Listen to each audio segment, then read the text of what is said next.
Welcome back. The Augustana football team notched a convincing 30-8 win last weekend against Southwest Minnesota State on homecoming at KO. And to talk a little more about that and the weekend ahead, here's Carla Metts with head coach Jerry Olszewski. All right, Coach, a great team win for you and the Vikings this weekend against Southwest Minnesota State, and it was Vikings Day, which also makes a 30-8 win maybe a little bit more special, but just overall your performance on the field just seemed a little bit better.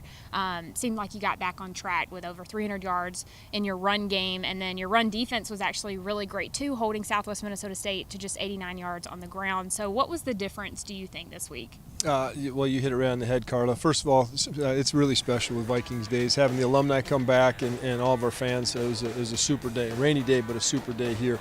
I thought our balance was really good offensively and defensively. We flipped the field when we needed to. We didn't turn it over nearly as much. I thought we were productive offensively, and then held an offense that does a lot of different things and has run the ball in the past really well with two good running backs. We talked last week.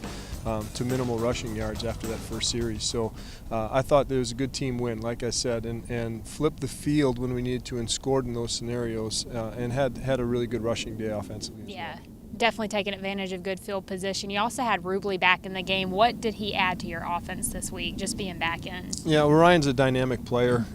He can beat you with his arm and with his legs, which he did again, and extended the play and got some first downs with his legs as well. So made some good decisions, threw some good balls. We were very productive as far as the completion rate. I think we were 17 to 23 with him. So that's a good day throwing the rock and put us in a good field position where our run game could continue on and do what it needed to do. So Ryan's a welcome blessing to come back, and between him and Kyle, we feel like we're in a better place now. Yeah, definitely. As far as the quarters go, the first half was really good for you. Third quarter was really good for both defenses, holding each other scoreless. But the fourth quarter is interesting just because you scored in just about every way that you can. Matt Wagner had a pick six.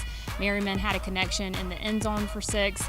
And then Bradbury had over a 40-yard touchdown rush. How good is it for you to see your team score all those different ways in the very end of the game? Because sometimes it's hard to finish out a game in the fourth quarter. That's the key word right there, is finish. We talked about it all week. Actually, even our devotional pregame was about finish. We need to start faster, which I thought we did a little bit better job of. Offensively, we had a couple 3-and-outs, and then we moved the ball really well the rest of the quarter. But to finish the game and to do so on flipping the field, and defense held him down here. Matt with a big turnover and just willed his way into the end zone. And then getting Nathan back. Nathan's been out too for 3-4 weeks with an injury, and having him score a touchdown. And I thought Ryan Bradbury took the game over late in the game, rushing the football with our offensive line, getting some key blocks. So the key word there is finish, and we need to do that as we continue on for the rest of the way in the season. This week you've got Upper Iowa back here at KO, which is just an added blessing to be back here 2 weeks in a row. Upper Iowa just got done with a game against Minnesota State, who's still undefeated right now, and really just their whole game plan shut down their run game completely to like 14 yards. They only put 7 points up. You, against Minnesota State, put up 21 points, so you were actually more productive than Upper Iowa. Do you use that game film between Upper Iowa and Minnesota State to prepare for this week? Oh, absolutely. It'll be one of the key films we use. It's the most recent game we have of them. Secondly, there's some similarities between the two teams, ourselves and Minnesota State, as far as scheme and things that we try to do.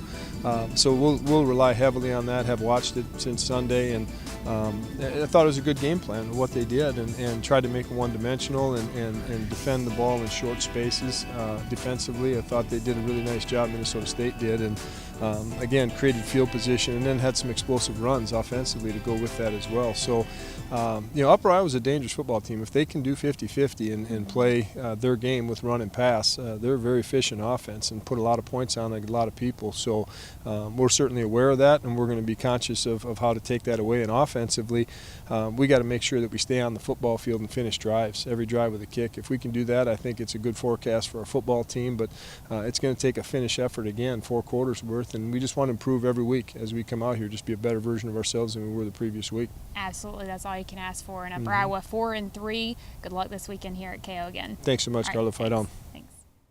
All right, thanks, Carla. As she mentioned, the Vikings are at home this weekend against Upper Iowa. The Peacocks. Kickoff is set for 1 p.m. from Kirkby Over Stadium.